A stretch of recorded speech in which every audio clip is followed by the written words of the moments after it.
Di kejauhan, cahaya samar dari lentera rumah Arkam bin Abi Arkam bergetar lembut, seakan menjadi satu-satunya nyala kecil di tengah gelapnya kejahiliahan yang mengungkung kota itu. Di dalam rumah itu, Rasulullah Shallallahu Alaihi Wasallam duduk di antara para sahabatnya. Wajah beliau tenang, tapi mata beliau penuh keteguhan. Setiap kata yang keluar dari lisannya menembus hati mereka yang mendengarkan. Tidak ada suara lain selain lantunan ayat suci yang baru saja diturunkan, ayat-ayat yang belum pernah didengar manusia sebelumnya. Suara itu membawa ketenangan, tapi juga mengguncangkan hati siapapun yang mendengarnya dengan iman. Rumah Arkam menjadi saksi bisu perjuangan kecil yang kelak mengguncangkan dunia. Di sana, Islam tumbuh dalam rahasia. Dinding rumah itu menyimpan doa-doa yang lirih, air mata ketakutan, dan semangat yang tak pernah padam. Rasulullah memandang Bilal bin Rabah yang duduk di pojok ruangan. Tubuhnya masih menyimpan bekas luka dari cambuk tuannya, tapi mata Bilal berkilat dengan cahaya yang sulit dijelaskan. Cahaya iman yang tidak bisa dipadamkan dengan siksaan. "Bersabarlah, wahai Bilal," ujar Rasulullah lembut. "Sesungguhnya Allah melihat setiap tetes keringatmu dan mendengar setiap rintihanmu. Tidak ada yang sia-sia di sisinya." Bilal menunduk, menahan haru. "Aku tidak akan meninggalkan kalimat itu, wahai Rasulullah, sekalipun nyawaku harus menjadi taruhannya." Rasulullah Shallallahu Alaihi Wasallam tersenyum. Kata-kata Bilal bukan hanya janji, tapi api yang menyalakan semangat bagi seluruh yang hadir. Di sudut lain, Sumayyah dan Yasir berbisik lembut, menyebut nama Allah dengan suara nyaris tak terdengar. Mereka tahu di luar rumah itu, mata-mata Quraisy mengintai. Tapi di tempat inilah mereka merasakan ketenangan sejati. Tenang karena tahu bahwa mereka berjuang untuk kebenaran. Setiap kali Rasulullah Shallallahu Alaihi Wasallam memasuki rumah Arkam, suasana berubah. Wajah-wajah yang letih kembali bersinar. Ketika beliau membacakan wahyu, seakan dunia luar yang penuh kebencian itu lenyap. Yang tersisa hanyalah nur dari kalimat La ilaha illallah yang menembus dada mereka satu persatu. Namun rahasia tak selamanya bisa tersembunyi. Kabar tentang pertemuan di rumah Arkam mulai menyebar. Para pemuka Quraisy resah. Mereka merasa posisi mereka sebagai penguasa spiritual Ka'bah mulai goyah. Bisik-bisik tentang seorang nabi dari Bani Hashim yang membawa agama baru mulai terdengar di pasar-pasar dan pertemuan suku. Abu Jahal dengan mata merah menyala karena amarah, mengetukkan tongkatnya di lantai rumah Darun Nadwah. "Kita tidak bisa membiarkan Muhammad terus menebar pengaruh. Dia telah memecah belah keluarga, memalukan nenek moyang kita, dan menentang berhala-berhala kita." Utbah bin Rabi'ah mencoba menenangkan. "Tapi kita harus hati-hati Abu Jahal, dia masih dilindungi oleh Abu Talib. Menyinggung Muhammad berarti menantang seluruh Bani Hashim." Abu Jahal mencembir. "Kalau begitu tekan saja pamannya. Jika Abu Talib berhenti melindunginya, kita bisa menyingkirkan Muhammad tanpa harus menumpahkan darah." Mereka semua mengangguk. Maka mulailah masa-masa paling berat bagi Rasulullah dan para sahabatnya. Malam itu, di rumah Arkam, Rasulullah sedang berbicara tentang kesabaran. "Jalan ini tidak mudah. Akan datang masa ketika kalian akan diburu, disiksa, bahkan dipaksa meninggalkan rumah. Tapi jangan takut, karena sesungguhnya bumi Allah luas dan pertolongannya selalu lebih dekat dari yang kalian kira." Kata-kata itu menjadi nubuah, ramalan lembut yang sebentar lagi terbukti. Beberapa hari kemudian, tekanan Quraisy semakin menjadi-jadi. Mereka memukul, mengancam, menindas siapapun yang mengikuti Rasulullah. Tapi satu hal yang tak mereka pernah pahami, semakin keras tekanan mereka, semakin kuat pula tekad umat yang baru lahir itu. Suatu petang, Rasulullah mengumpulkan para sahabatnya dan berkata dengan suara lembut tapi tegas, "Sesungguhnya di negeri Habasyah ada seorang raja yang adil. Tidak seorang pun dizalimi di sisinya. Pergilah kalian ke sana, hingga Allah memberikan jalan bagi kalian." Maka sebagian sahabat pun bersiap untuk hijrah pertama dalam sejarah Islam. Mereka meninggalkan rumah, harta, dan tanah kelahiran demi menjaga iman.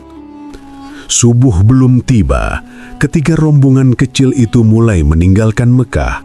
Langkah-langkah mereka berat, tapi hati mereka ringan. Di antara gelapnya malam dan bisikan angin, mereka membawa sesuatu yang jauh lebih berharga dari harta. Keimanan yang baru tumbuh, namun kokoh seperti batu di tengah badai. Di pelabuhan kecil dekat Laut Merah, ombak berdesir lembut. Bayang-bayang tubuh mereka memanjang di bawah cahaya rembulan.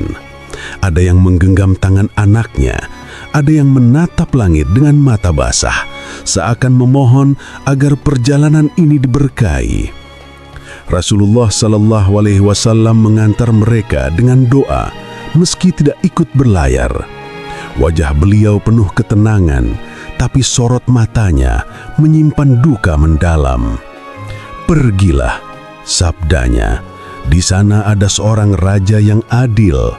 Tidak ada seorang pun yang dizalimi di sisinya. Semoga Allah menjadikan langkah kalian sebagai langkah kemenangan."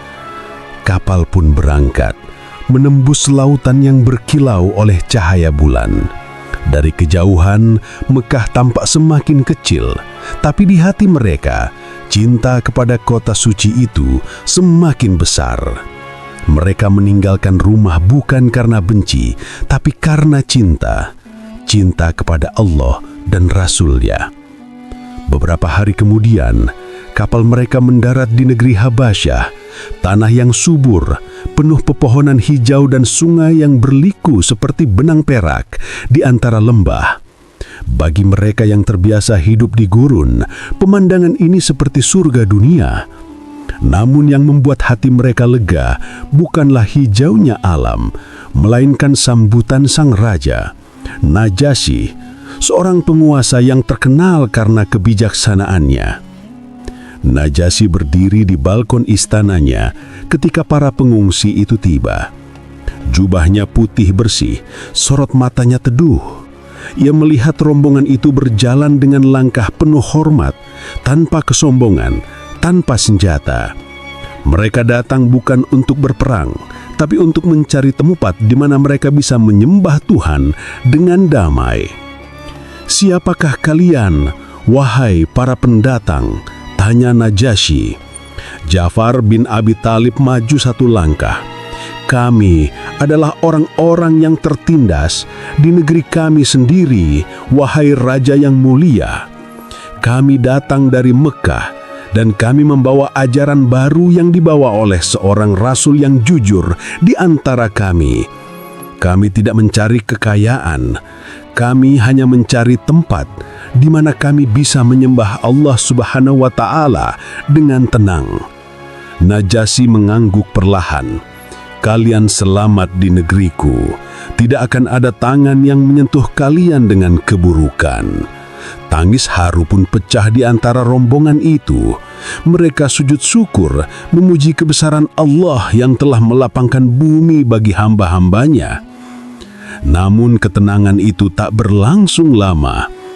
Kabar tentang keberhasilan kaum muslimin di Habasyah sampai ke Mekah. Para pemuka Quraisy gelisah. Jika mereka mendapatkan perlindungan di negeri lain, maka pengaruh Muhammad akan meluas keluar Arabia, ujar Amr bin As dengan wajah penuh siasat. "Kita harus bertindak cepat sebelum semuanya terlambat." Maka berangkatlah Amr bin As bersama Abdullah bin Abi Rabi'ah membawa hadiah-hadiah mahal. kain sutra, emas dan perhiasan. Tujuan mereka satu, membujuk Raja Najasyi agar mengusir kaum muslimin. Di istana Habasyah, Amr disambut dengan penuh kehormatan. Ia membungkuk, menatap raja dengan senyum yang dibuat-buat. "Wahai raja yang bijaksana, kami datang membawa hadiah dari tanah kelahiran kami yang jauh. Kami juga datang untuk memperingatkanmu tentang sekelompok orang yang telah meninggalkan agama nenek moyang mereka. Mereka menciptakan ajaran baru yang tidak sejalan dengan agama kami dan agamamu. Mereka akan menimbulkan perpecahan di negerimu." Najasyi terdiam sejenak. Apakah mereka bersalah? "Mereka menghina Tuhan-Tuhan kami, wahai raja," jawab Amr cepat. "Mereka menganggap kami sesat. Kami mohon, serahkan mereka kepada kami, agar kami bawa pulang untuk diadili." Najasyi memandang mereka dengan tajam. Ia bukan raja yang mudah dipengaruhi oleh hadiah. "Aku tidak akan menilai sebelum mendengar langsung dari mereka," katanya tegas. "Besok, bawalah mereka kemari. Aku akan mendengar dari kedua belah pihak." Keesokan harinya, ruang istana Habasyah dipenuhi suasana tegang. Para penasihat berdiri di sisi kanan dan kiri raja. Di tengah ruangan, Ja'far bin Abi Thalib berdiri bersama para sahabatnya. Wajah mereka tenang tapi hati mereka berdebar. Di hadapan mereka berdiri para pembesar Quraisy yang datang membawa fitnah. Najasyi menatap Ja'far. "Katakanlah, apa sebenarnya agama yang kalian anut ini?"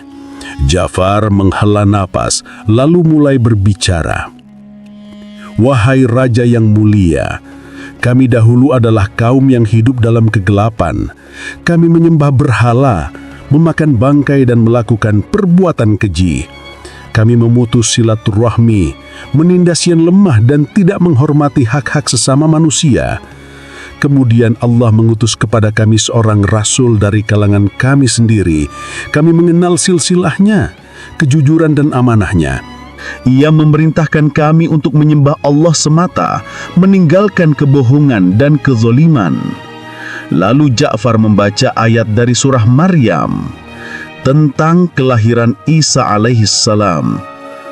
Ketika Najasyi mendengarnya, air matanya menetes di pipinya. Ia berkata, "Sungguh, ini berasal dari sumber yang sama seperti ajaran Isa.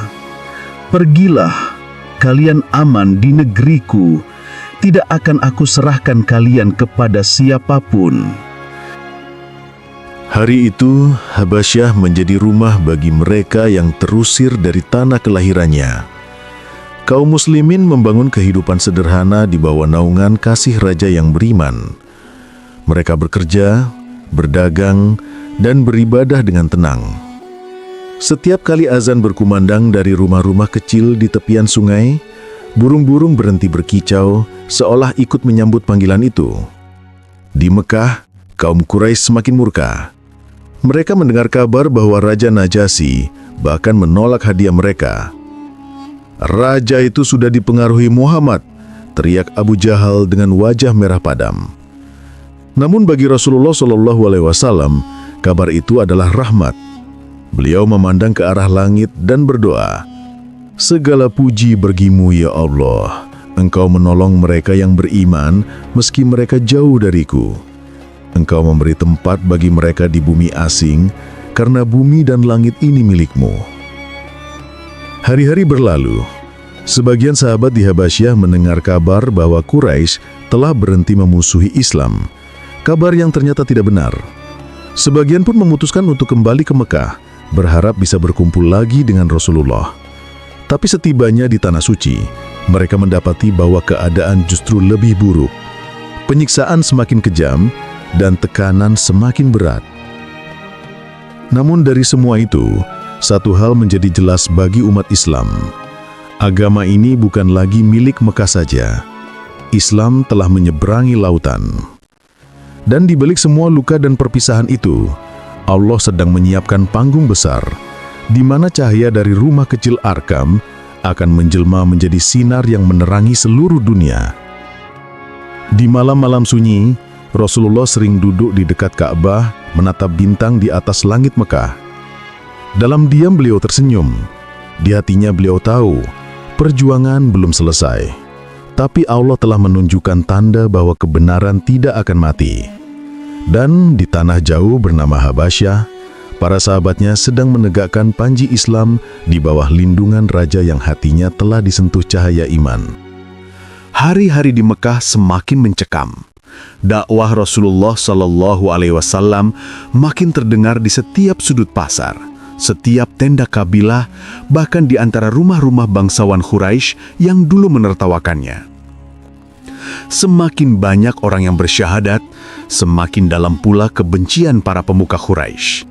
Mereka bukan hanya takut kehilangan pengaruh, tapi juga takut kehilangan kuasa atas kebohongan yang selama ini mereka jaga. Darun Nadwah, tempat para tokoh Quraisy biasa bermusyawarah, malam itu penuh suara gaduh. Abu Jahal duduk di tengah, wajahnya memerah oleh amarah. Di sebelahnya ada Utbah bin Rabi'ah, Syaibah, Walid bin Mughirah, dan beberapa orang terpandang lainnya. Tidak bisa dibiarkan lebih lama, bentak Abu Jahal. Muhammad telah menebar pengaruh. Lihat, anak-anak muda mulai mengikutinya. Budak-budak menolak perintah tuan mereka. Kalau ini terus terjadi, kehormatan Quraisy akan hancur. Utbah mencoba meredam. Tapi dia masih di bawah perlindungan Abu Thalib. Kalau kita menyentuhnya, kita akan berhadapan dengan seluruh Bani Hashim. Abu Jahal menatap tajam. Kalau begitu, tekan pamannya. Buat dia memilih antara kaumnya atau keponakannya. Keesokan harinya, sekelompok tokoh Quraisy berjalan menuju rumah Abu Thalib. Mereka membawa kata-kata yang manis di bibir, tapi racun di hati. Abu Thalib menyambut mereka dengan sopan, seperti biasanya. Wajahnya yang tua memancarkan wibawa dan kebijaksanaan, tapi juga kelelahan yang tak bisa disembunyikan. Salah satu dari mereka berkata dengan nada diplomatis, "Wahai Abu Thalib, engkau adalah tokoh yang kami hormati. Kami tahu betapa besar kedudukanmu di antara kami. Tapi keponakanmu itu, dia telah mencela tuan-tuan kami, memecah belah bangsa kami. Hentikan dia sebelum semuanya terlambat." Abu Thalib diam lama. Ia memandang ke wajah-wajah mereka satu persatu. "Kata-kata kalian sudah kudengar," ujarnya tenang. "Tapi demi Allah, aku tidak akan menyerahkan Muhammad kepada siapapun." Wajah Abu Jahal menegang. "Apakah engkau ingin menanggung akibatnya, wahai Abu Thalib?" Abu Thalib menjawab dengan suara berat namun mantap. "Selama aku masih hidup, tidak akan ada yang menyentuhnya." Para pembesar Quraisy keluar dengan murka. Tapi mereka tak berhenti. Beberapa hari kemudian mereka datang lagi. Kali ini dengan siasat yang lebih licik.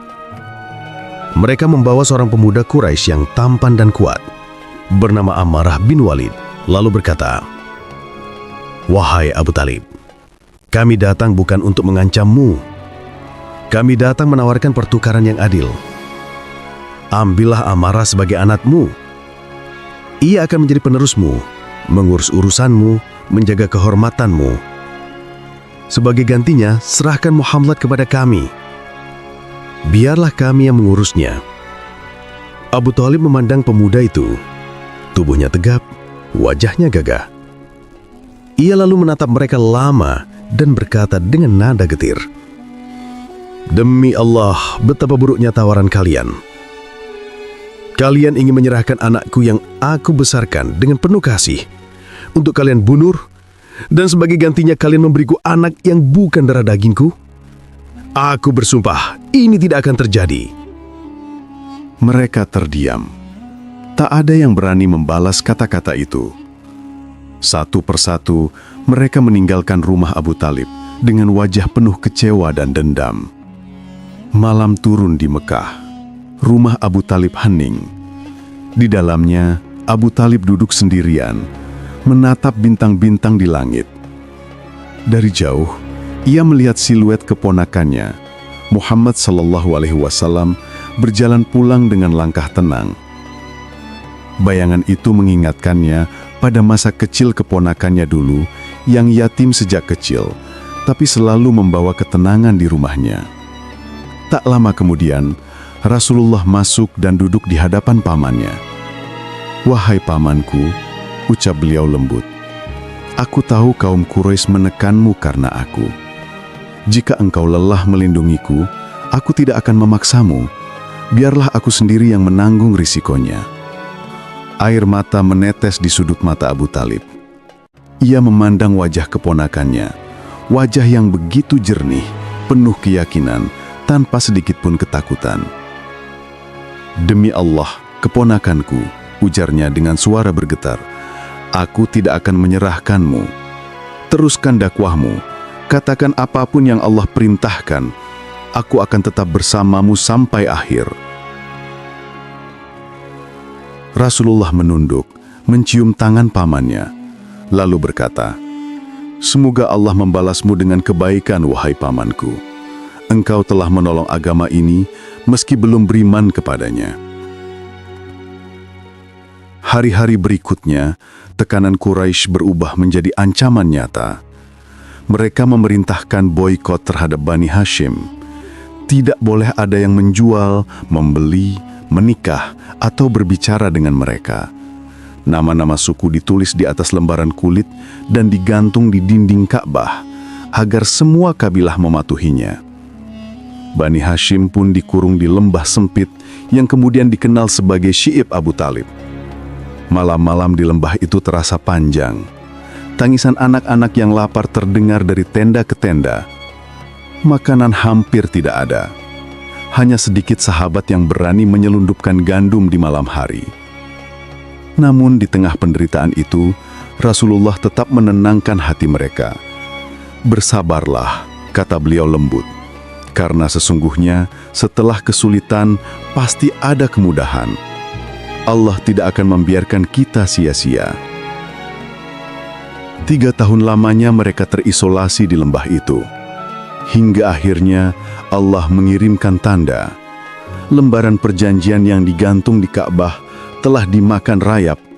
Hanya tersisa nama Allah di bagian atasnya. Berita itu sampai ke telinga Abu Talib. Lalu ia datang ke hadapan para pemuka Quraisy. "Jika apa yang dikatakan keponakanku benar, hentikanlah boikot ini," katanya tegas. Ketika mereka memeriksa lembaran itu, mereka terkejut. Benar saja, semuanya hancur kecuali tulisan nama Allah.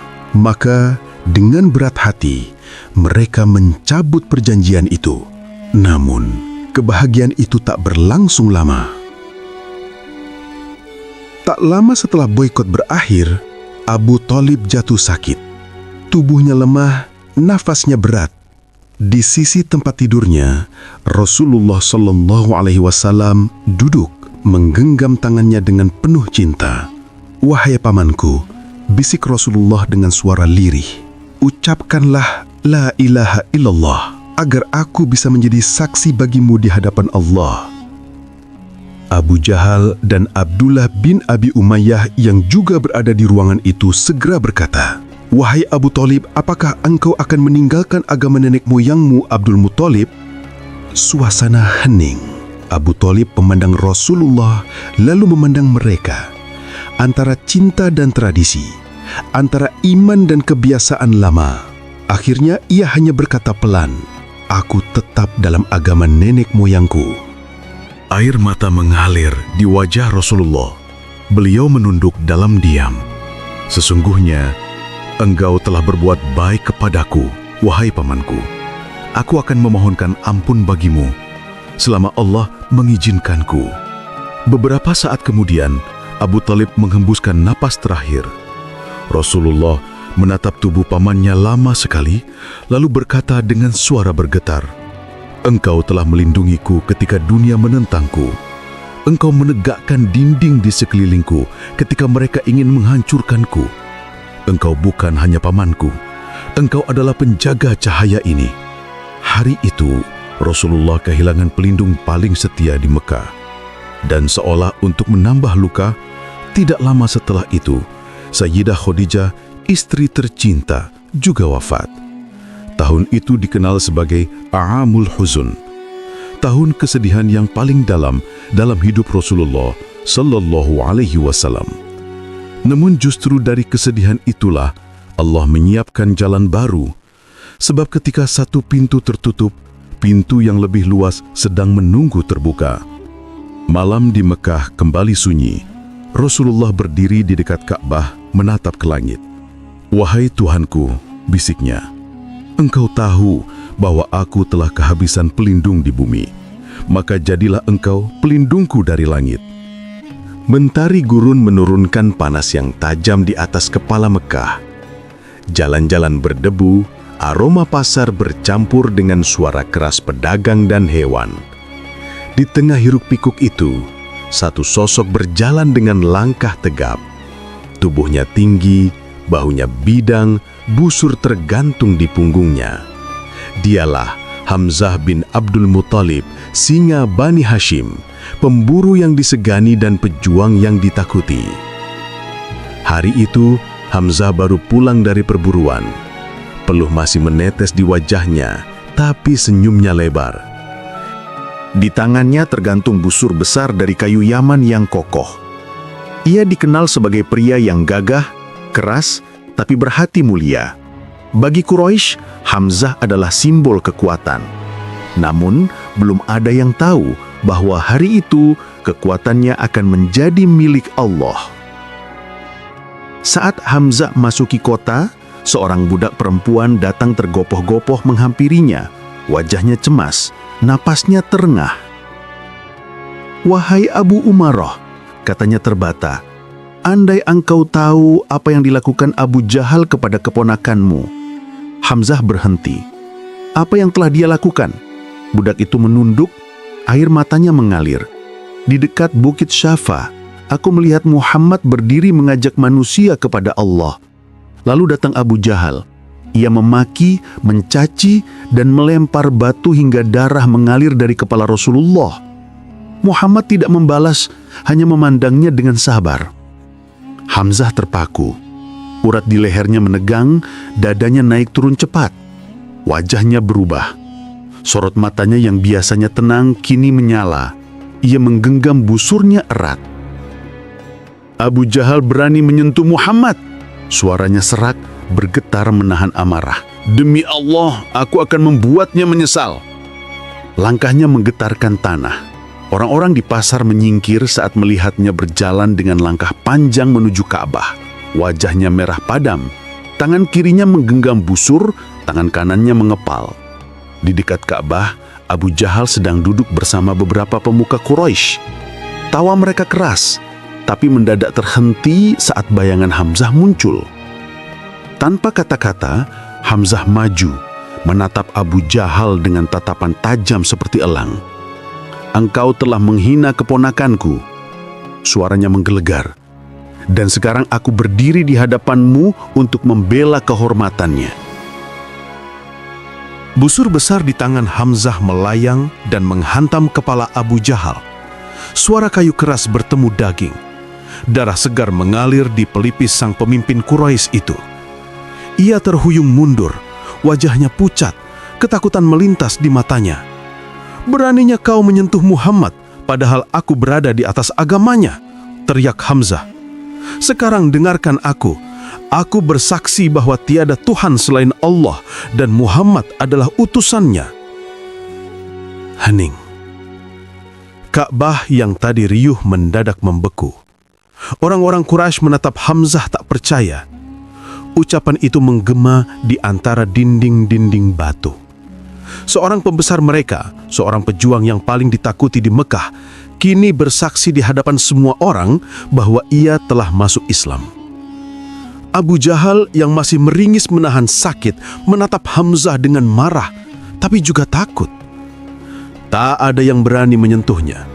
Mereka tahu darah Hamzah adalah darah Bani Hashim, dan siapapun yang menentangnya akan berhadapan dengan perang besar. Hamzah berbalik pergi, meninggalkan mereka dengan wajah tegang.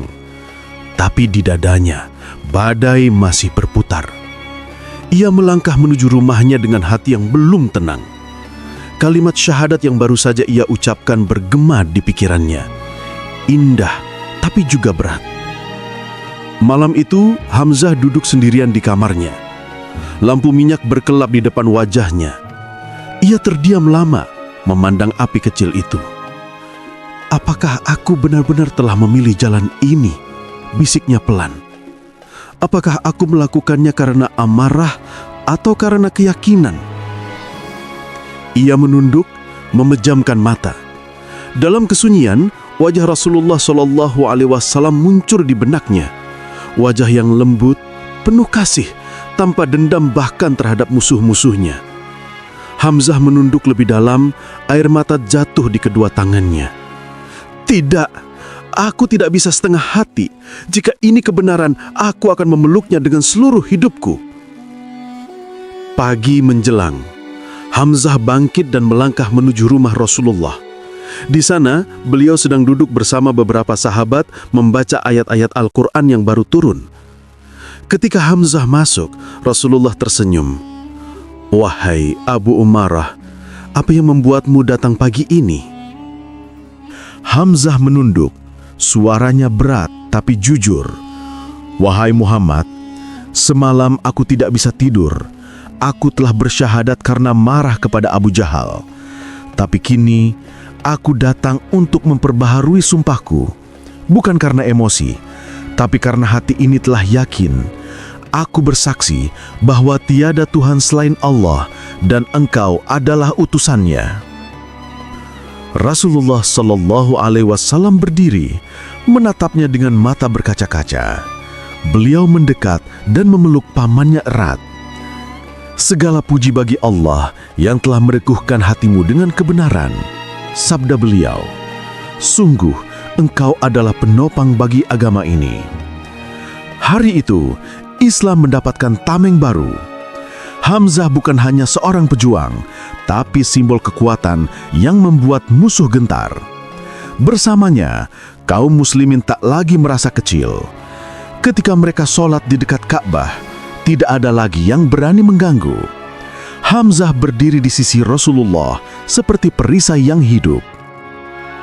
Sejak hari itu, Quraisy mulai gelisah. Muhammad kini dilindungi dua singa, kata mereka dengan getir. Satu dengan kelembutan, Abu Thalib, satu lagi dengan kekuatan, Hamzah. Tapi bagi Hamzah, kekuatan bukan lagi untuk berbangga. Ia menggunakannya untuk melindungi yang lemah, membela kebenaran, dan menegakkan kalimat Allah. Setiap kali ia mendengar ada sahabat yang disakiti, ia datang membawa ketegasan yang membuat para penindas gemetar. Namun, iman sejati tak lahir tanpa ujian. Suatu malam, Hamzah kembali ke rumah Rasulullah. Ia melihat beliau duduk sendirian, wajahnya mencanarkan cahaya di bawah rembulan. Hamzah duduk di sampingnya. Wahai Rasulullah, katanya lirih, aku kuat di medan pertempuran, tapi kadang hati ini masih bergetar. Apakah Allah akan mengampuni dosaku yang dulu? Rasulullah menatapnya lembut. Wahai pamanku, orang yang masuk Islam seperti bayi yang baru lahir. Semua dosanya terhapus. Tapi ketahuilah, ujianmu akan datang dan Allah ingin melihat seberapa teguh engkau dalam kebenaran.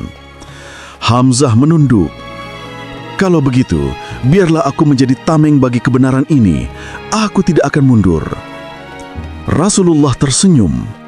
Engkau bukan hanya tameng, wahai Hamzah. Engkau adalah pedang Allah yang terhunus di buminya. Waktu berjalan. Kaum muslimin kini punya dua pilar kekuatan.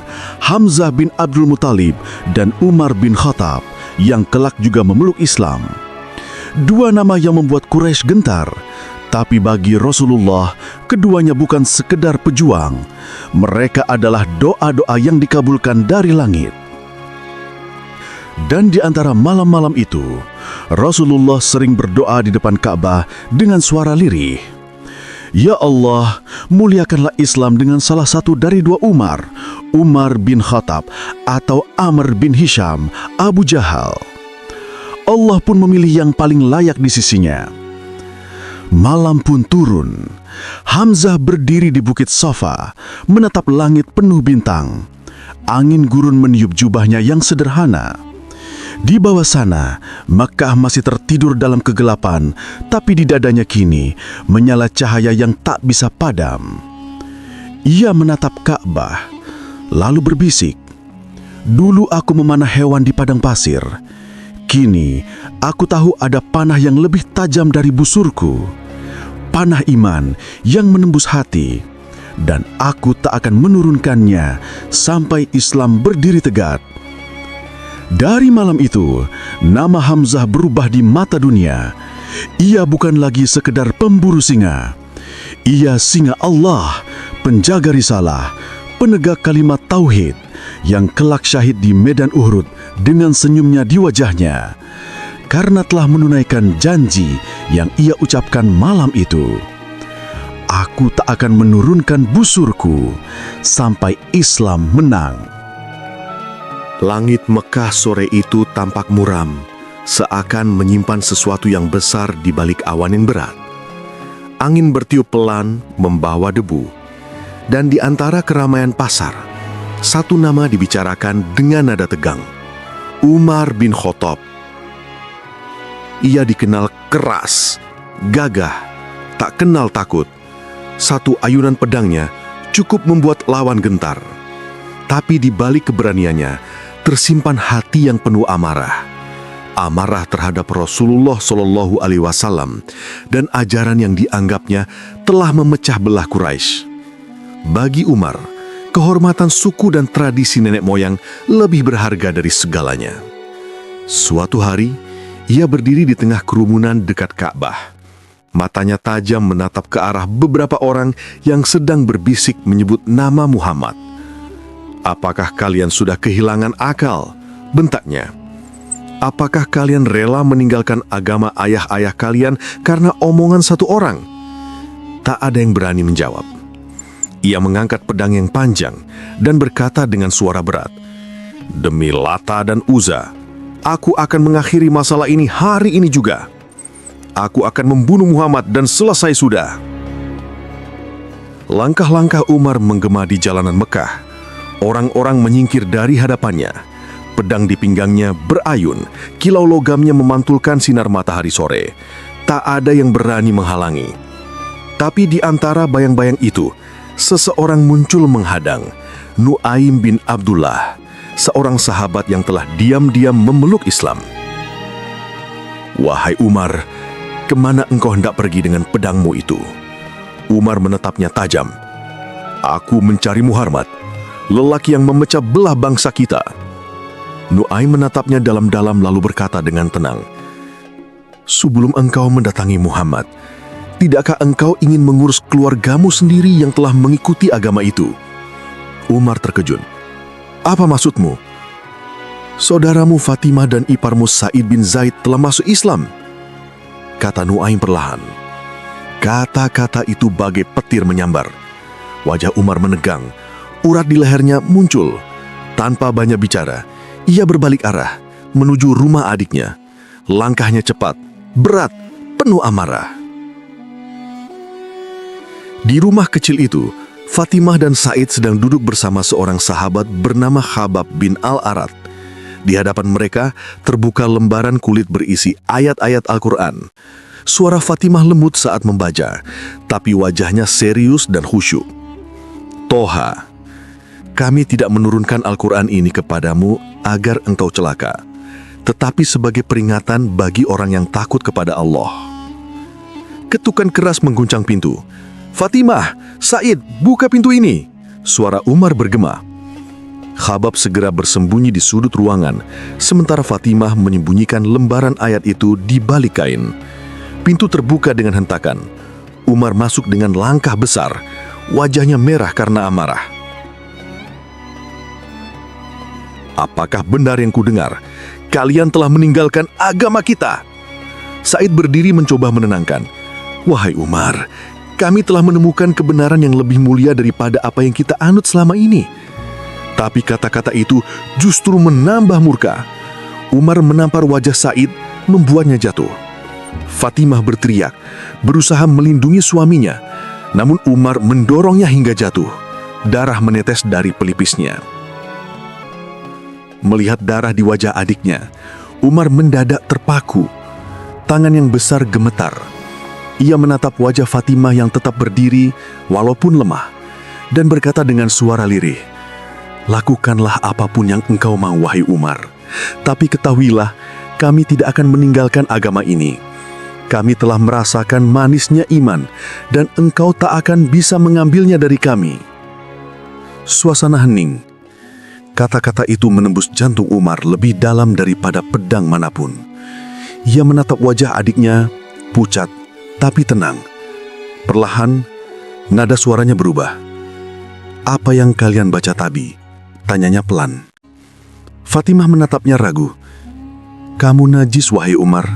Engkau tidak boleh menyentuhnya sebelum bersuci." Umar menunduk. Air matanya menetes untuk pertama kalinya setelah lama berganti. "Tunjukkanlah kepadaku. Aku ingin mendengar." Fatimah menyerahkan lembaran ayat itu dengan tangan bergetar. Umar duduk, membacanya dengan suara rendah. "Toha, kami tidak menurunkan Al-Quran ini kepadamu agar engkau celaka, tetapi sebagai peringatan bagi orang yang takut kepada Allah." Suara Umar makin pelan, matanya membesar. Setiap kalimat terasa seperti petir yang menyambar, tapi juga menenangkan. "Betapa indah kalimat ini," bisiknya. Fatimah menatapnya penuh harap. "Wahai Umar, tidakkah engkau ingin beriman kepada Allah dan Rasul-Nya?" Umar berdiri memegang pedangnya, tapi kali ini bukan dengan amarah, tapi dengan tekad baru. "Bimbinglah aku kepada Muhammad," katanya pelan. "Aku datang bukan untuk membunuhnya, tapi untuk beriman kepadanya." Said dan Fatimah saling berpadangan, lalu tersenyum di antara air mata. Mereka memanggil Habab yang masih bersembunyi. Ketika Habab mendengar kabar itu, wajahnya bersinar. "Bergembiralah wahai Umar, doa Rasulullah telah dikabulkan." Beliau pernah berdoa, "Ya Allah, muliakanlah Islam dengan salah satu dari dua Umar, Umar bin Khattab atau Amr bin Hisham, dan Allah memilihmu." Langkah Umar kini berbeda. Bukan lagi langkah seorang penentang, tapi langkah seorang pencari kebenaran. Ia menuju rumah tempat Rasulullah dan para sahabat berkumpul. Rumah Arkam bin Abi Arkam, tempat yang sama di mana cahaya Islam dulu pertama kali menyala. Ketukan keras terdengar di pintu. Suara di luar berkata lantang, "Aku Umar bin Khattab. Aku datang untuk menemui Muhammad." Di dalam para sahabat terkejut. Wajah mereka pucat. Umar membawa pedang. Seseorang berbisik. Hamzah bin Abdul Muthalib yang ada di satu berdiri tegak, menatap ke arah pintu. "Buka," katanya mantap. "Jika niatnya baik, kita sambut. Jika buruk, aku akan menjadi pedang pertama yang menghadapinya." Pintu terbuka. Umar masuk. Langkahnya berat tapi mantap. Pandangannya langsung tertuju pada Rasulullah yang duduk di tengah ruangan. Beliau bangkit, menatap Umar dengan senyum tenang, lalu mendekat. "Wahai Umar, belumkah saatnya engkau berhenti menentang kebenaran?" Umar menatap beliau, lalu jatuh berlutut. Suaranya pecah. "Wahai Rasulullah, aku bersaksi bahwa tiada Tuhan selain Allah, dan engkau adalah utusannya." Tangisan pecah di ruangan itu. Para sahabat berteriak gembira, bertakbir dengan suara yang mengguncang rumah. "Allahu Akbar! Allahu Akbar!" Hamzah memeluk Umar erat-erat. Matanya berkilau. "Aku tahu engkau ditakdirkan untuk berada di sisi kami, wahai Umar. Kini Islam punya dua singa." Dan hari itu menjadi titik balik dalam sejarah dakwah Islam. Sebelumnya kaum muslimin beribadah diam-diam, bersembunyi dari mata Quraisy, tapi setelah Umar masuk Islam, semuanya berubah. Beberapa hari kemudian, Umar berkata kepada Rasulullah, "Wahai Rasulullah, bukankah kita berada di atas kebenaran, hidup atau mati?"